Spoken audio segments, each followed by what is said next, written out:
তোমাকে যতটা ভালোবাসি এতটা ভালো তো নিজেকেও বাসিনি। মাফ করে দিও যদি তোমার মনে কোনো কষ্ট দিয়ে থাকি। কে জানে কাল হয়তো বেঁচে না থাকতে পারি। বাস্তবতা হলো বিশ্বাস আর ভালোবাসার মর্যাদা সবাই দিতে পারে না। ভালো তো সবাই থাকতে চায়, কিন্তু ভাগ্যটা সবাইকে সেই সুযোগ দেয় না। নিজের জীবনের লড়াই নিজেকে লড়তে হয়। জ্ঞান তো অনেকেই দেবে, কিন্তু কেউ সঙ্গ দেবে না। কিছু কিছু মানুষ আছে যারা অপরাধ না করলেও অন্যর কাছে সবসময় দোষী হয়ে থাকে।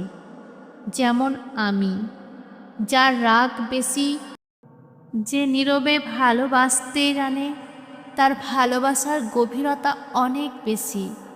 আর যার ভালোবাসার গভীরতা বেশি, কষ্ট অনেক বেশি।